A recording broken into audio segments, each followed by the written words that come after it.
I'm Chelsea. You might remember me from such videos as Send Me Your Questions. Joining me today is critically acclaimed Norwegian singer-songwriter, chord progression artist, film and television composer, celebrated author, marathon runner, wine guy, candle guy, beloved burger blogger, and social media king, Sondre Lerche. Thank you to those of you who sent questions. Thank you for trusting me with your questions. I hope we got most of them answered. If you didn't send a question, I hope that you will still find some of this conversation enjoyable. And if you don't, you can close the tab and never come back. Sondre, I want to thank you again for your kind and generous spirit. Thank you for taking the time to chat with me.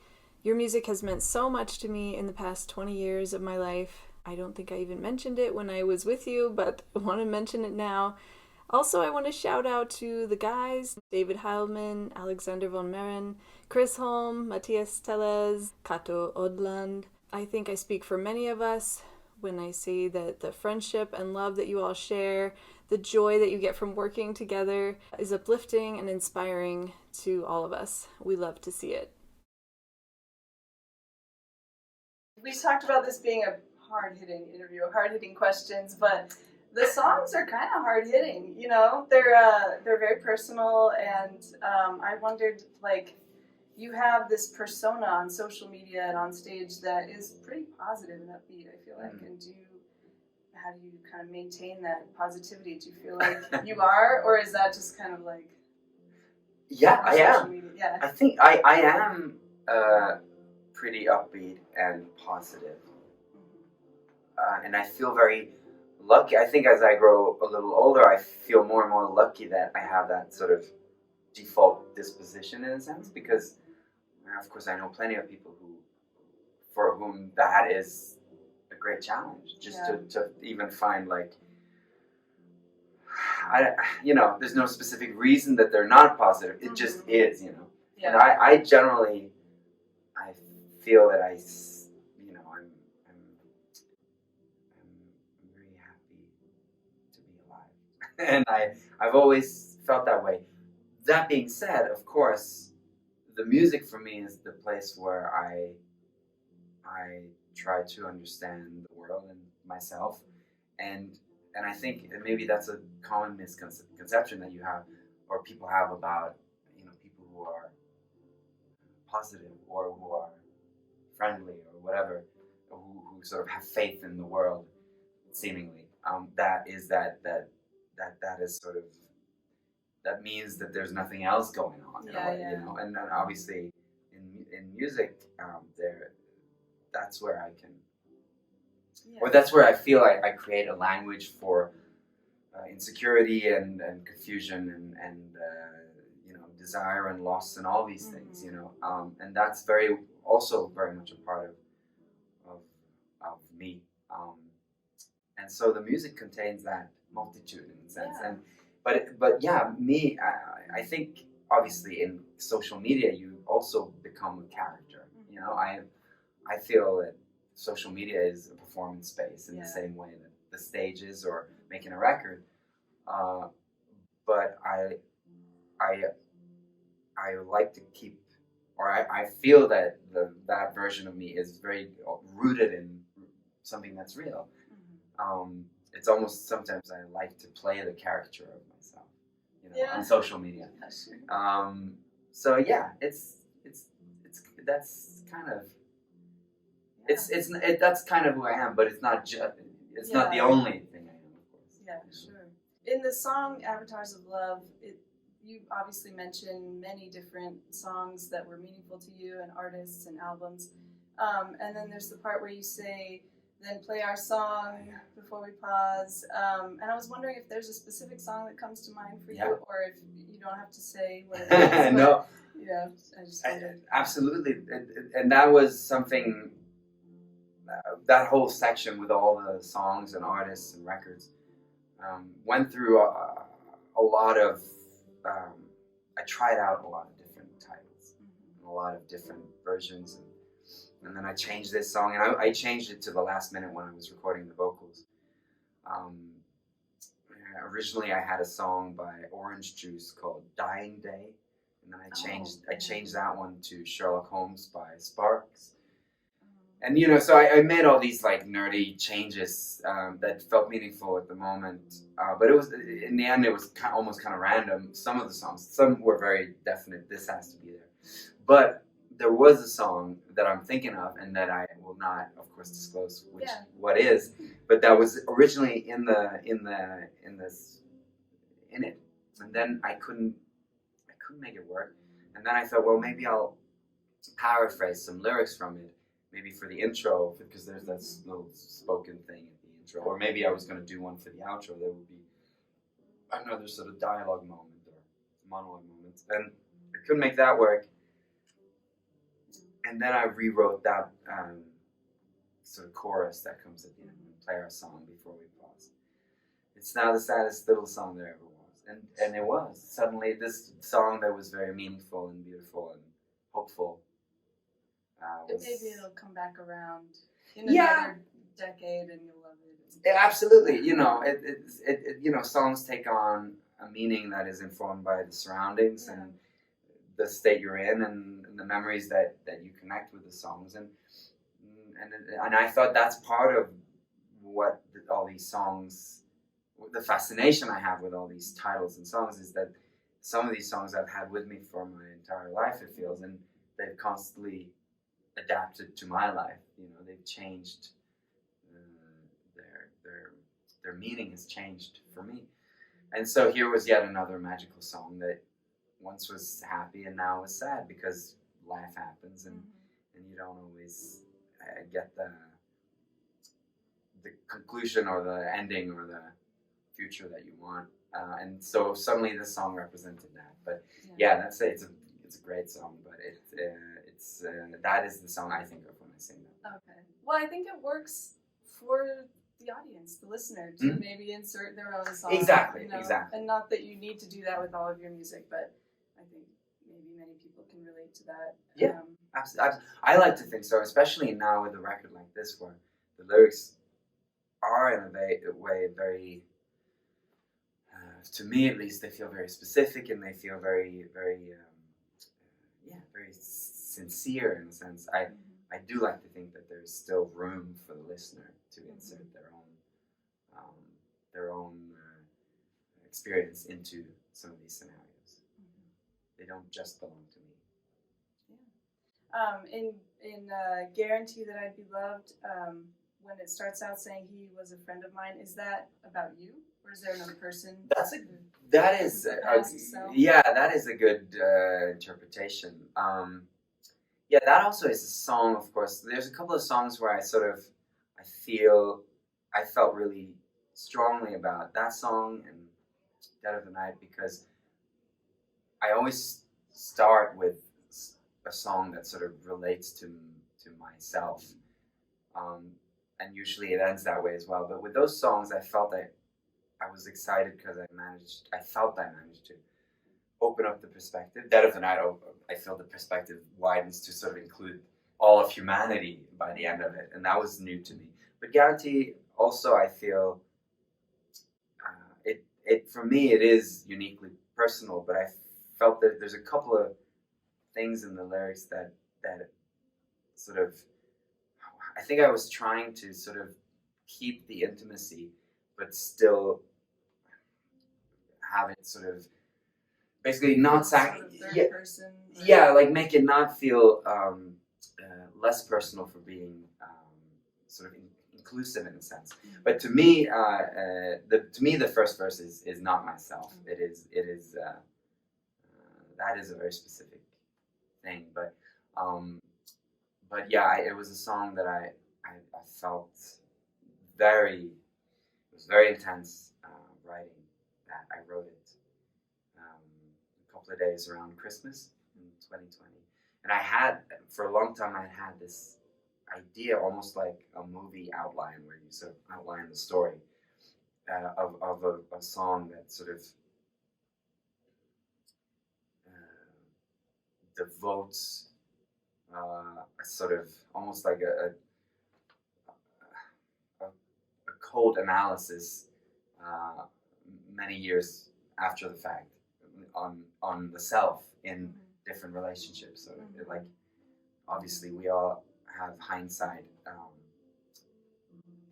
Hindsight is sort of always happens too late. It's what we should have said, what we should have done.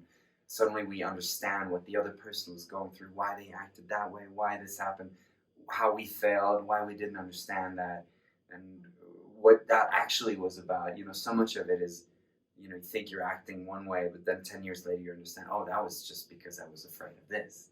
And so much is fear-based. And so I thought of this song where you systematically go through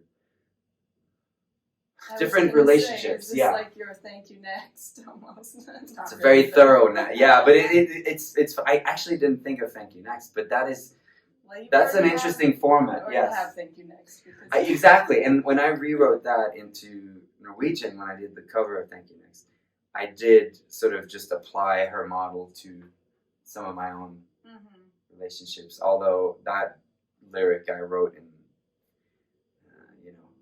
20 minutes. Yeah, 20 minutes, and it was really eye-opening and really cool.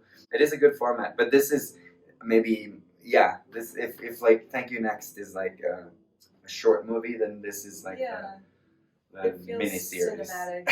And, yeah, it's so beautiful. Thank you. It's interesting to have such a documentation of your life in this way. Absolutely, it's I wild. don't think people realize that's what's going to happen when they start making albums when they're 16 or whatever, and they're like, it's very like my life now. Yeah, my life in records, and sometimes if you see the albums as documents of how you were and who you were and what you wanted, sometimes of course you also see through. I don't want to call it a lie, but you see through a front that maybe. Is a song on a record or something you're wanting to sort of portray yourself as. There's always vanity in any sort of in any way you present yourself. Whenever you present yourself, or there is an element of performance, and of course that's a major theme on Avatars of Love. Also, is sort of this. Sort of quest to some sort of see performance everywhere, and that's not to sort of rob life of its innocence, and it just I think it's just interesting to me. But it's a mixture of reality and performance.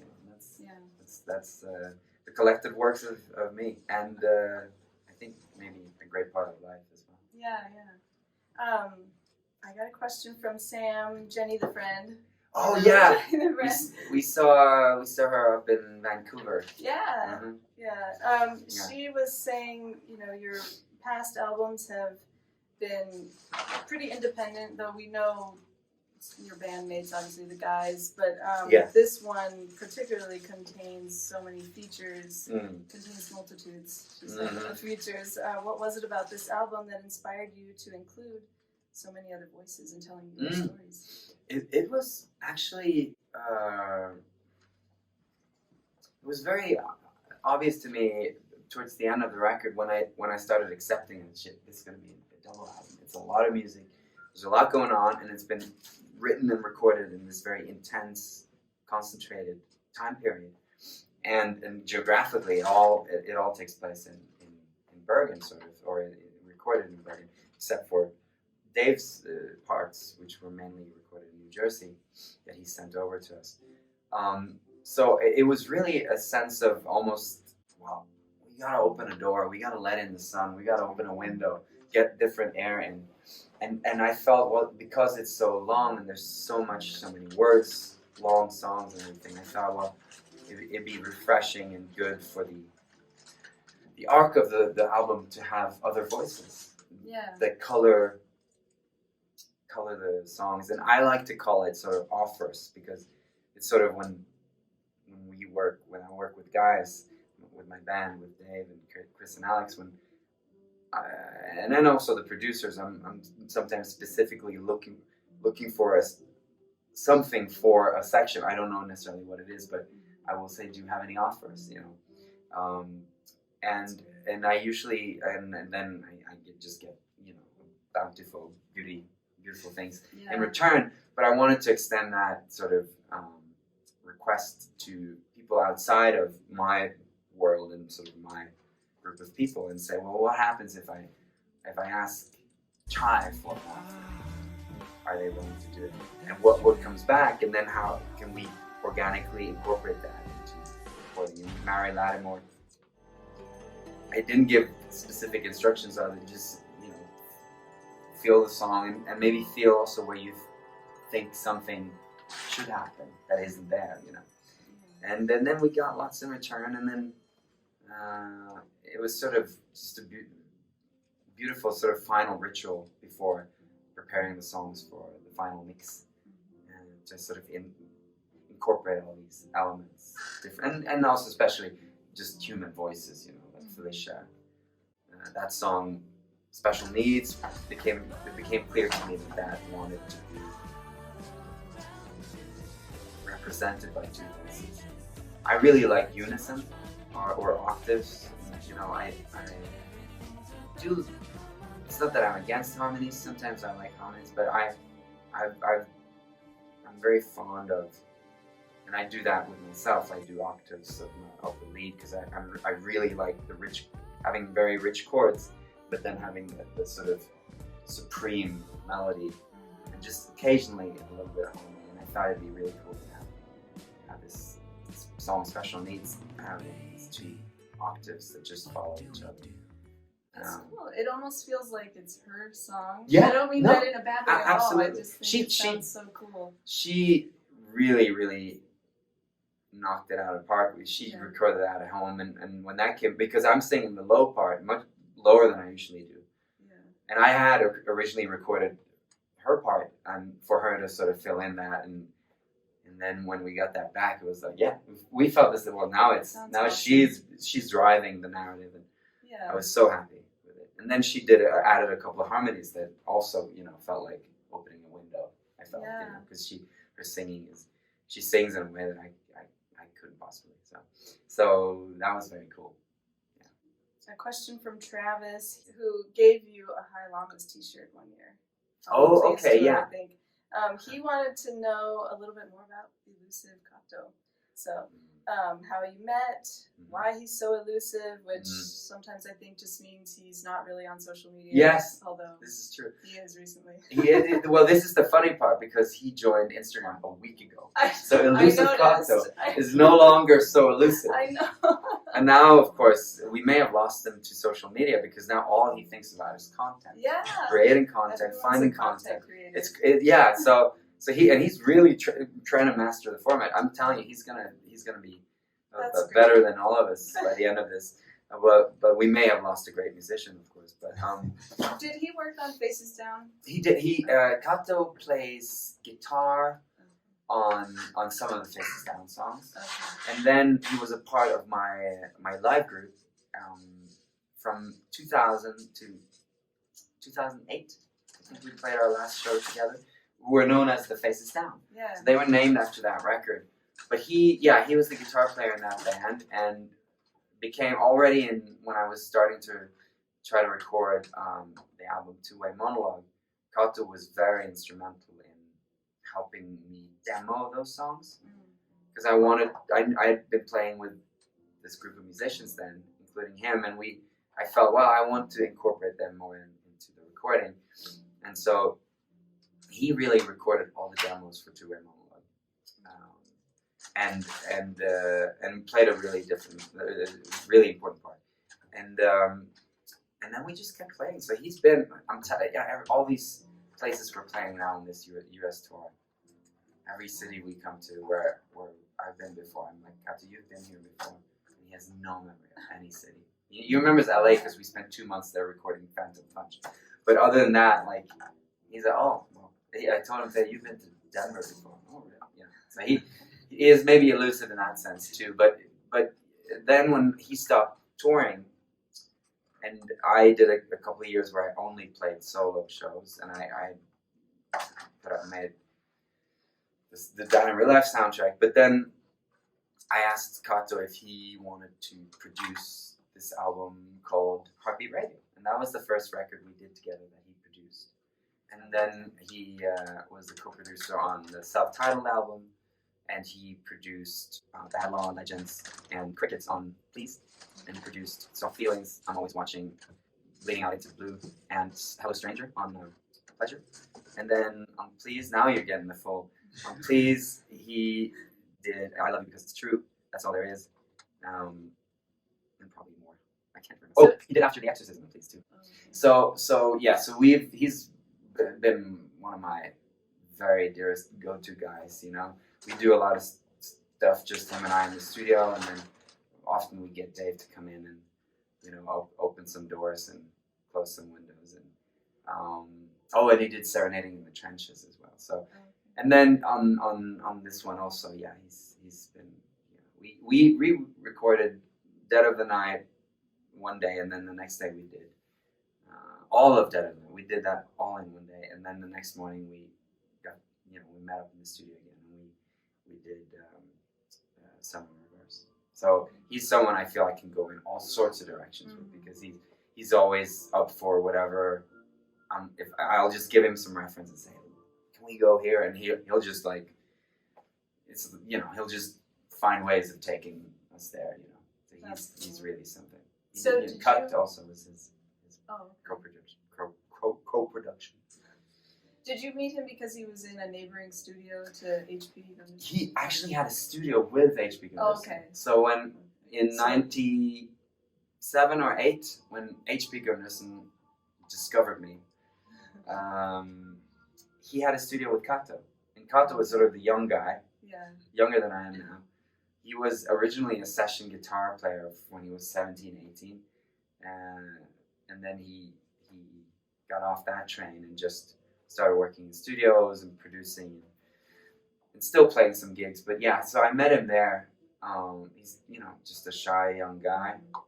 And HP would always say, if you're going to have a band, you got to get Kato to be your guitar player. And so it was. The best people just fall out of the sky and into your lap. Really, no, but it really, really felt like that. And especially in those, you know, crucial, you know, early years where I'm sure I would have been up for a lot of different suggestions. So I was so lucky to meet HP and then Kato and Jürgen Tran, who also co-produced Faces Down, but also mixed a lot of avatars, and who I'm still working with. So I do really, when I find someone who I develop a language with and who I like working with and who I see have that sort of limitless horizon in what they're interested in. They're not just doing this one thing or that thing. I just stick, you know, I feel that it takes so much work to get to that point with people. It's like a relationship, you know.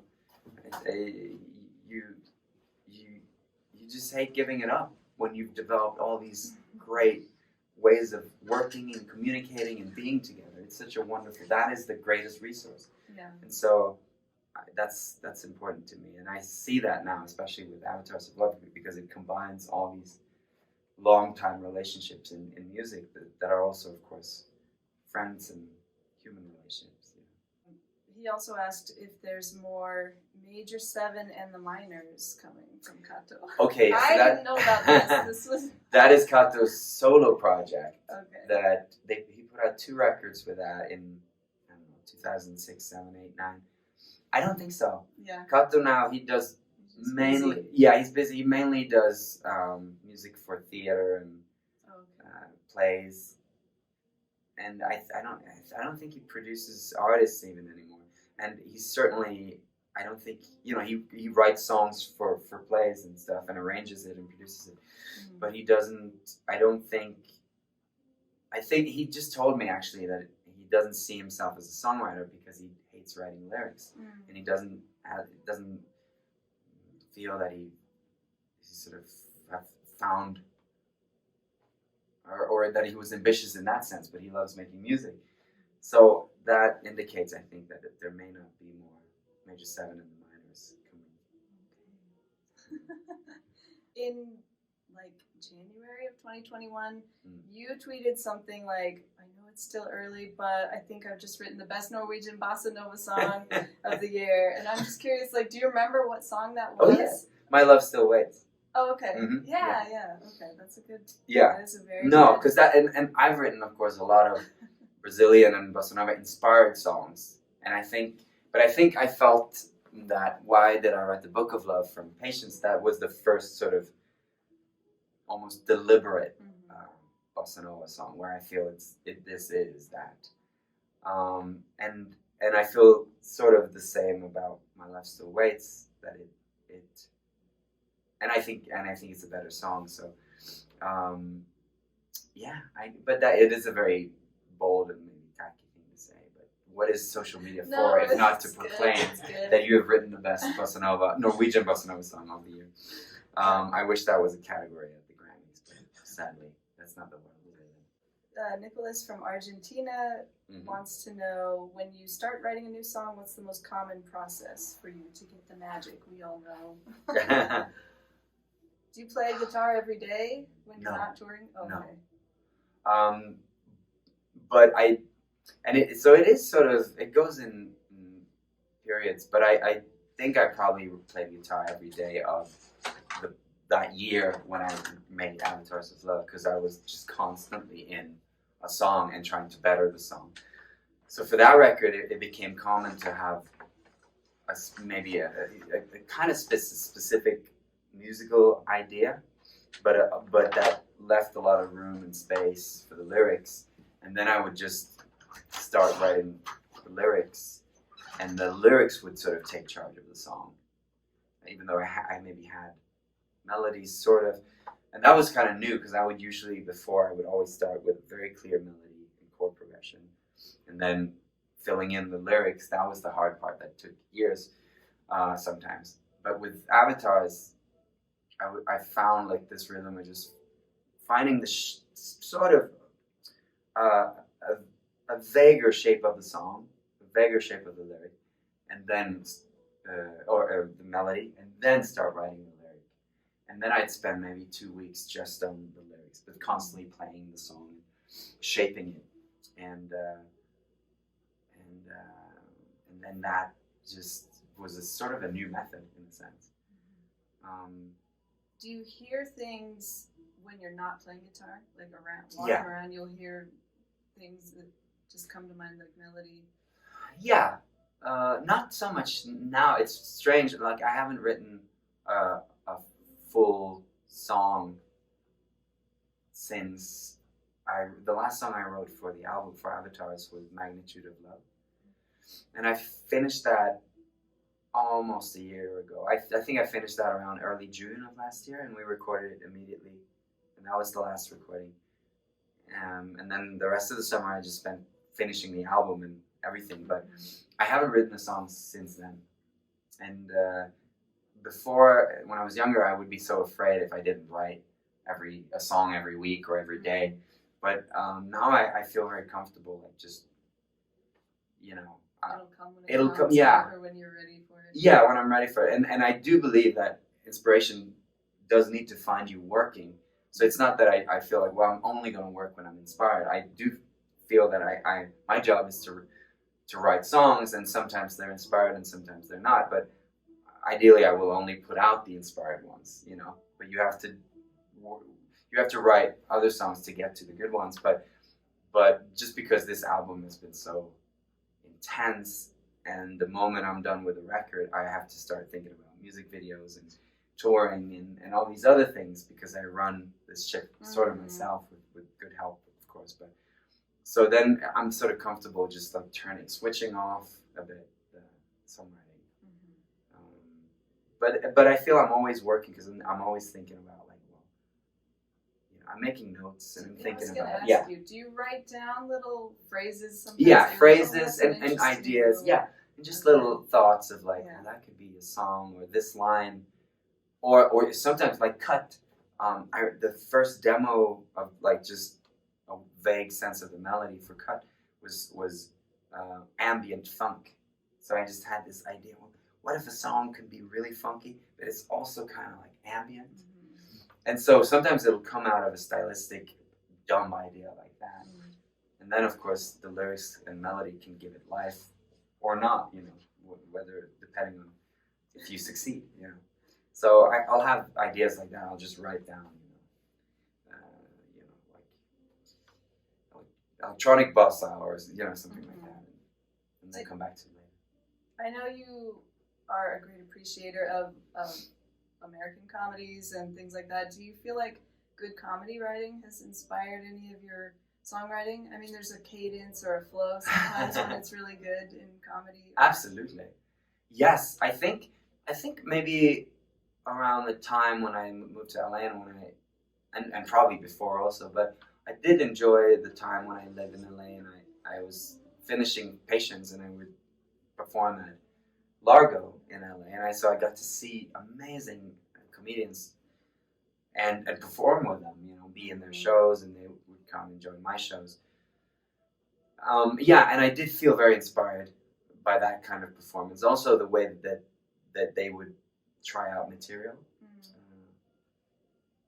and I had Sarah Silverman on my sort of Largo show, and she was just trying out jokes and had lots of notes, and I had seen her the week before at another comedy club, and I could hear, oh, that's that joke I heard on Saturday, but now with a little twist, or and I really identify with that, like honing precision to the word choice, the word choice, cadence, like you say, timing, when to like stick in like the knife or whatever, and when to sort of soften the blow, which I think is very relatable to songwriting and performance, of course. Yeah.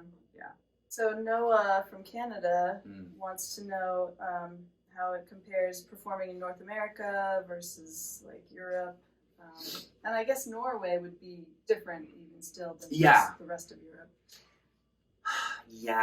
I'm in the beginning when I was younger, I felt like it was so different. America was so different, and maybe I compared it specifically to Norway, and the difference was mainly two things. It was that people listen to the lyrics in America. Obviously, they're in English. In Norway, people understand English very well and speak it well. But the moment you sing in English, the lyrics are less important, I think, to the average listener. There's some separation. There's some separation. It's less personal. It's more just pop songs on the radio. And another big difference was at that time when I sort of broke through in Norway, I was perceived and part of the mainstream as a young pop artist. And in America, I was I felt very included in more of a sort of alternative indie rock narrative.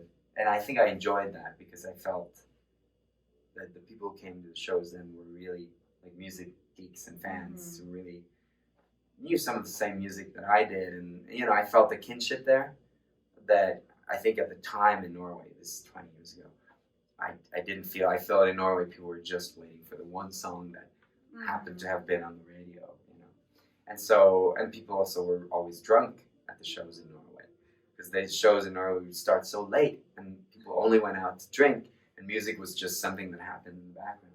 Whereas in America, I felt people were listening, they were attentive. I felt a part of a sort of a songwriting tradition more here. Yeah. And so that's why I just really enjoyed touring in America in the beginning. It was certainly not for the money, because I was opening for I was just happy to play. Yeah.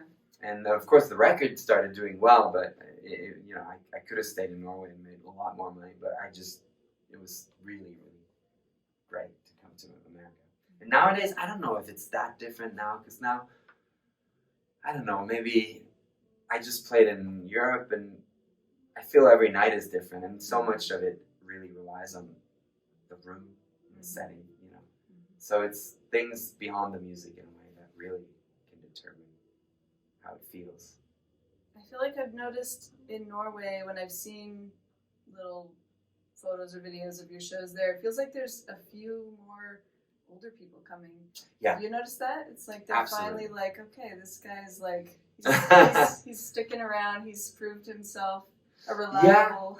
Yeah, it's strange. And it is sort of the same effect that comes from I think in Norway, most people you would ask know my name or know sort of who I am, but they don't. Very few of them necessarily know my music. Yeah. You know, and so there's something that happens when you're known in a way where people recognize you and can maybe, oh, that's that guy. Mm-hmm. But there's a distance also, you know. Whereas in America, it's opposite. No one knows who I am, except for those who do, and they know everything. You know, they're really into it, and so it's, and I think that does make, you know, in Norway, sometimes I'm surprised and like, wow, there's a lot of people my mom's age here. Yeah. Whereas in well, it's changed a little with the last few records. One thing that kind of sets you apart, I feel like, is, let's just talk about it, your relationship with your fans. Like, I think it's pretty unique. I always tell people, like, there's nobody at his level that cares more about the fans. And I don't know if that's really true or if that's like your presentation on social media, but I guess, I mean, how did you decide to run your business model or your career this way? Or it's not a choice. It just is. I'm glad I signed up for all these things. You know, I think Twitter, Instagram, all these things make a certain kind of communication possible especially with sort of niche artists. You know, I don't have the biggest audience, or you know, I don't reach a lot of people in the world through mainstream media. Now it sounds like I'm about to say something about the mainstream media, but it's just like I don't have access to. I only have access to that in Norway. Yeah. And that's why I think all social media appeals to artists like myself. But then it's always, well, how do you use it to communicate? Because it's really, of course, I'm on there, not just to have fun. I'm on there to spread word about my music because it's more fun the more people have a chance to hear it in case they like it. You know, so. And then I want to, you know, I don't know. I want to leave a certain feeling with people that I feel represents my music and represents myself. I don't think it's any different to walking into a room and sort of wanting to represent yourself. Obviously, if the way you represent yourself is very different to the way you sort of actually are, whatever that is, then maybe you have a problem. But I feel it's just like, well, how do you communicate with people? I try to answer everybody. It's sometimes hard, and suddenly it's a full-time job. And sometimes I'm like, God, why have I opened all these channels? Because now I can't stop.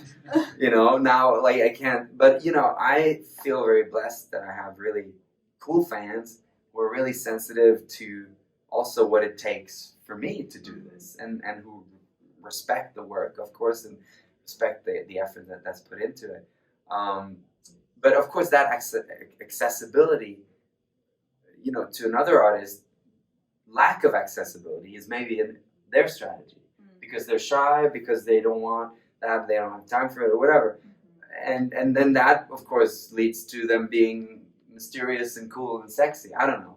And sometimes I've been like, why can't I just be mysterious and cool and sexy? Why do I have to be so accessible? But I guess it is just in my nature, you know. It's a different kind of appeal. I think, yeah. I think it helps. I mean, people are like, I want to go to the show. I will get to say hi or whatever. Yeah, exactly. You know, I want to bring my friends and. Well, and I also I don't want to take for granted that people are interested in the same things I am. Every record I make, I really try to think long and hard about the fact that, okay, can I stand by this work even if everybody else shuns it? You know, if everybody hates this, will I stand by it, or will I then be like, oh, no, okay, yeah, no, totally. Well, you know, will I throw it under the bus? And that's something I guess you know, it's okay to change your mind, but I really kind of look down upon artists who sort of piss on their old records because of something that they were in control of. You know, I have the ability to decide when this record is done. And of course, I may change my mind 10 years from now about certain things that I thought were good now. Then I change my mind. Of course, not every record can be perfect, and few are.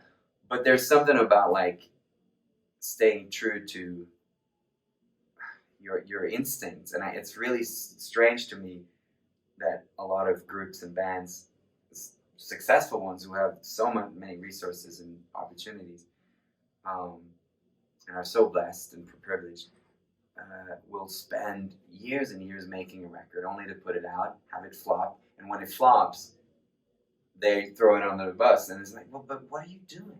Why are you an artist? You know, that kind of stuff. Just I'm deeply proud of all my records, and they are flawed and perfect in different ways.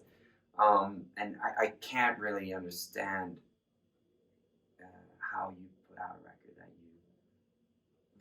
that you will then later grow to hate so much that you will disown it in a way.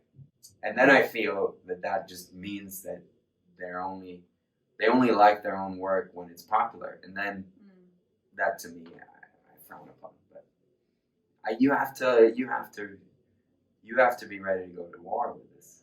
You know, that's why I just want to write songs that I can live with. You know, because it's the same thing really. If a record flops or if it like becomes a huge hit, you have to live with it. And you see a lot of bands who hate their biggest song because they had to play it so many times, and they feel, but I'm so much more than this. But I want to put out a record where every song I'd be totally comfortable with it being a song I have to play for the rest of my life because people want to hear it. I'm so happy to play Two Way Long Love. It's a popular song. Yeah. I'm thrilled, and I'm very proud of it, and so that's really important to me. Is there any that you kind of get tired of, or There's definitely some that I think there's less to. Yeah. They could have used a rewrite, or maybe they shouldn't have been released at all. But that's, you know, little moments on records. And I think the way your fans are, it's not like, at least in the States, they're not coming just to hear Two Way Monologue. No, exactly. Like, there's so many. I feel I've raised them well. You know? Yeah. That, you know, you may sometimes come to a show of mine, and I'm not trying to be difficult, but I may not always play all the songs that are sort of. But that's also because I haven't. Yeah, exactly. I haven't had like big enough hits that's like a, you know, if Aha don't play Take On Me on tour in America, especially, you know, then people are going to be furious. I don't have any big songs like that, and that gives me a sense of freedom. You know, that I to me making music is, you know, just rejoicing in that freedom. And I would hate for music and the success that might occasionally come with it, or the failure, commercial failure.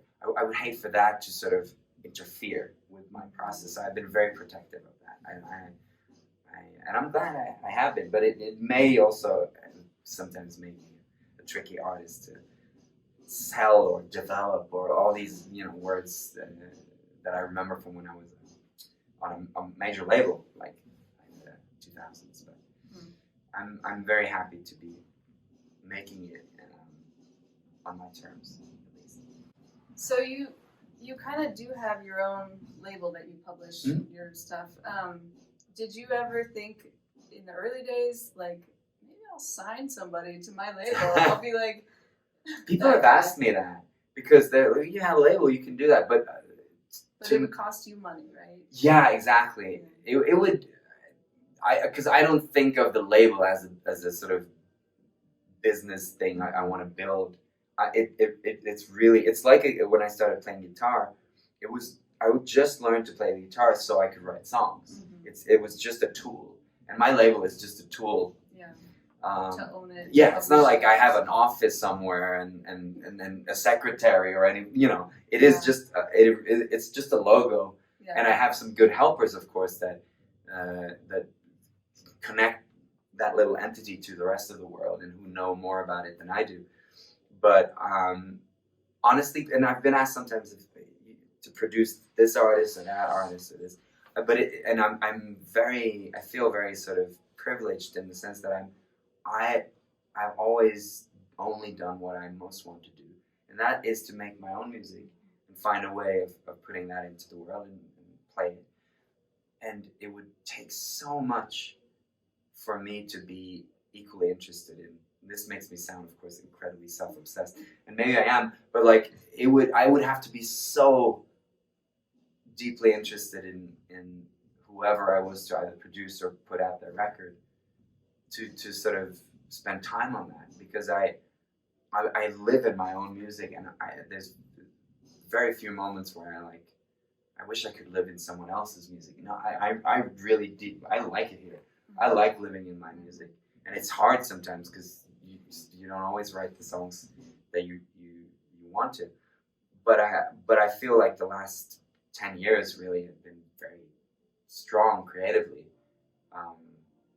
and pretty some confidence. So I feel really good about the work, and so there's no time of the day where I'm like, and I don't really think I have much to offer, because I'm not good with computers, and I can play my songs well, but I don't think I'm not like a session guy who could come in and do magical stuff for others. I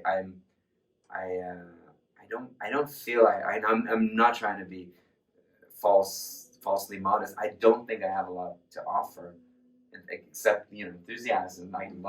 I need other people's music, but I don't want to produce it or put it out because I don't think I have room in my head. Yeah. For more, and I think people should do that thing. Yeah. Do you feel now, or have you always felt that the music is as important as the lyrics? Because I feel like this album, I think the music feels like it's just as significant a part of the narrative as the lyrics sometimes. Yeah, I think in the past, this is one thing I feel, that with every record I've gotten a little better at writing lyrics, or better at like articulating something that can carry the weight of the song. And so I feel that in a way for Faces Down, I think I was much more into the music, and the lyrics just was something that happened. And then with time, and certainly living in America has made me more sort of interested in the sort of linguistic possibilities of song, and listening also to more lyric-oriented music and artists. So there's been a development there where I feel now that actually that the lyrics in a way maybe have taken over more from the music. But obviously when you hear Avatars of Love, there's a lot of music going on. There's a lot of arrangements, production, and all these things are in a way equally important, because I'm trying to make something that's really in Technicolor and widescreen, so when you make a movie like that, everything is the music and the color and the cinematography and the story, and everything is important. So yeah, if I compare it to a film, now I feel it's in balance. Okay. Hey, I'm gonna give her a hug because now I'm gonna cut her interview short, so she doesn't hate me. I'm gonna give you a hug. You're getting the magical. But we need him on stage. Yeah, okay. I'm sorry. We can. If you can wait, I can come back and do some. I'll do some quick ones Rapid afterwards. fire. Yeah. Okay. Is that cool? Yeah, that's great. That would be amazing. Thank you. Okay, we'll do a couple real quick ones before we wrap up. Songbooks. Are we going to get more songbooks in the next few years, or is that anywhere? There's a songbook that's pretty much ready to be printed, and I've just been very slow. And I feel I've had so many like products. Yeah. So and records and stuff connected. Oh, you can come in. Are you already recording now? Yeah, we're doing it, but it's loose and fast and loose. But yes, there is a songbook volume 2 in the making. There is one. Is it only going to be 4 albums again? Yeah, it's going to be like B-sides from that era of the first 10 years. It's going to be Dan in Real Life songs. Oh, nice. And it's going to be Heartbeat, Radio, and self-titled album. Okay. So it's going to be those. And then I'm going to do a volume 3. Nice. It's going to be Please, Pleasure, Patience, and maybe Avatars. Okay. That's going to be a big one. Yeah. This is just a funny one. I was wondering, in the video, I Can't See Myself Without You, was that the same clothes? You just mailed them to them? Or did you get a second set of clothes? They were just very creative. You know, John Danovic, who directed it, and his wife, who plays me in the video, he just went out and found it. And maybe, because he was in LA, I was obviously in Norway. And so we just wanted to make a video that played with that limitation, you know. And so he just he asked me to photograph the clothes, and one of them I had bought, and he was in America, so I think he was able to find the exact same one. But then he just matched it. Yeah, he just found something that matched. That's amazing. They looked great. Yeah, I was so impressed. That was I had the idea that I wanted to make a video where someone is dressed up in my sort of patient's outfit, because I really wanted that album to where I wanted to appear like almost like a cartoon character for some reason. I don't know why, but I like that idea, so I wanted that video to highlight that. But then he developed it into this sort of that you can buy it online, you mail order patient's outfit, and then he went with it, you know, and I like the stuff you guys have come up with together. Thank you. So it's a joy to work with John. He's super creative, and we usually sort of, I feel I can start a vague idea, and then he will finish it or complete it and lift it and elevate it, and that will inspire me to do more as a performer also. So it's a really great collaboration for me. Someone else was wondering if we would ever get another solo type album, like we got Solo Pleasure.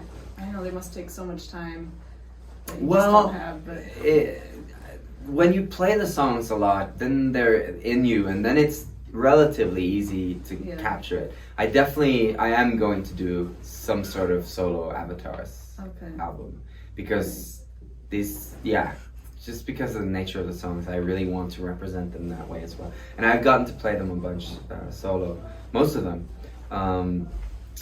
So let's go. We're just trying to figure out like what the best way to share it. Maybe not as a standalone album, but as a thing or something. Yeah. I like a thing. Yeah. Yeah. That'd be good. Something. With Pleasure, the thing that made it exciting was just that album seemed on the surface to not lend itself well to that, and so that made me really interested in doing it. Avatars is more natural solo thing, because the songs have such sort of distinctive narrative shape, you know. So I really want to I'm going to do it this summer. Okay, cool. We'll see what I do with it. I'm excited. Was Why Would I Let You Go written about a specific person or relationship, or is it just kind of addressing what you think some of your patterns are? That's interesting. I guess it's a blend of both. And to me, it comes from a very specific scenario and a specific time in my life and a specific sort of dilemma, in a sense, like that I think is typical not only to that specific scenario, but in my life, and I'm sure in lots of other people's lives. And so so to me it's very specific, and I would say most of the songs are, but then in the writing process, hopefully it becomes universal in a way. And of course, yes, you see patterns that point way back, and sometimes you see patterns that point way back to even to your parents, so it's a long line of tendencies, But that was a very specific and very, very intense realization through that song. It was it's a heavy song. Somebody who was a new fan, I was excited that there was a new fan, because I feel like most of us have been around for decades, but somebody named Kat said, what are your top 5 favorite albums of the 80s? Oh my lord, that's tricky. She's really into 80s music. Okay. Liked cut that reminded me of right. Fab Sprout and. Oh, okay. Well, just off the top of my head, I would say "Songs to Remember" by Scritti Politti, which is from the year I was born, 82. Really, any Prefab Sprout album that came out in the 80s, which is 4, I think. Any of those are my favorites. I can, depending on my mood. Scoundrel Days by Aha. Of course. Skylarking by XTC, maybe. Maybe. And oh god. Do you want to throw Elvis Costello in Yeah, there? I should. I definitely should. I'm like, I have a list here. Yeah, but yeah, it could be Elvis Costello. You know, it could be Imperial Bedroom by Elvis. It could be Gaucho by Steely Dan, which came out at the beginning. And now I'm definitely forgetting some major records that I should. And they're gonna watch this and be mad at you. They'll be so mad that I left them out. I'm just listening to a bunch of really great Japanese pop records from the early 80s, and I never can remember any of the titles, but they are very good. That's so awesome. Yeah. Well, thank you so much for this. This was such a joy and a pleasure. Thank you for the initiative. It's a memory I will wonderful, treasure. wonderful idea, and also kudos on your promo for the whole thing. Oh, thank you. That was very good. It's like my fan credentials video. I'm like, I gotta show that Yeah. I'm qualified to You do are, this. yeah, you're qualified for the task. It was very good. No, thank you, and thanks to, of course, the fans and everybody Yeah. who gets a kick out of the music and who I get to interact with at shows and on social medias. It's a joy. And we should thank the handsome guy behind the camera. Yeah. over here. Yes. Who's that? Thank Yeah. you, Paul, my Paul. husband. Yeah. for Thank that. you, Paul. Yes. Thank you. Thanks to all who sent questions. Oh, Hopefully yeah. got you answers. Yes, and I'm sure my answers have inspired more questions. Yeah. You know, but that's just how I speak. But yeah, thank you so much. Yeah, thank you. Thank you. It's great. Do you want to do your... Oh yeah, I have my gift for you. I forgot. The highlight. Yes. Here, I'll bring it over. Let's do it. Oh, here you go. There's- Almanac by Chico Buarque. Yeah. Almanac. That's from '82. An amazing record. Okay. Well, this Oh, one sorry. takes time because this one's actually wrapped. So you want to open that one? I don't know. It's Dave, I'm getting gifts. Yeah, you are. Oh, there's one for Dave, isn't there? what? Is Yeah. there? Didn't you bring something Yeah, for Dave? there is, but we'll get to that in a second. Okay, yeah. There's a Alright, lot of everyone. things in here. for This guys. is amazing. Don't break it. Yeah. You buy it. Or Yeah. you- Okay. It's silly, but it's hopefully somewhat meaningful. Oh wow! What? I thought it was so cute. Where have you gotten this? Is this official George Lazenby merch? George Lazenby merch, yes. What? So it says George Lazenby, and it says "We Have All the Time in the World," which is the song that plays in the film, his James Bond movie. Beautiful Oh my song, God. which Yes. I've covered sometimes. Yeah. So George Lazenby has his own website with merch. Yeah, and you know what? He actually was on Cameo for a while, and I was like, I should do a cameo. You know the Yeah. thing where you Mm. get a video? Mm. But he's not on there anymore. And it But was- I have my own merch, so why shouldn't he? You know? Yeah. Oh, yeah. Oh my god. Amazing. Wow. And his logo sort of is him leaning against a lamppost, like a. Yeah, and That's I cool. wondered if your lyric of like, if we had all the time in the world was inspired by that. I know it got cut, but We had all the time. I'd write you a shorter letter and Yeah, Yeah, wow, just that's like- a deep cut because that's a verse or a bridge that got cut Yeah, from yeah. Summer in Reverse. If we only had, no, it's actually Just if we only had all the time. I just was looking for syllables. it reminded really. me. Yes, but I was we like, have all the time in the world. That's a beautiful song. Thank you, You're welcome. thank you. And also, there's a couple of stickers for guys if they want stickers. Of the Stickers, same logo. amazing stickers for guys. Dave, you can have one. I of these want stickers. one. You can put it on your snare. My snare case. I will. Thank you. Amazing. Okay. And Oh my god. Okay, so these That's are my favorites. Yeah, he's been. But the problem is that I will eat all of this today, Oh, and that is insane. Is it a problem? It's not a real problem. yes.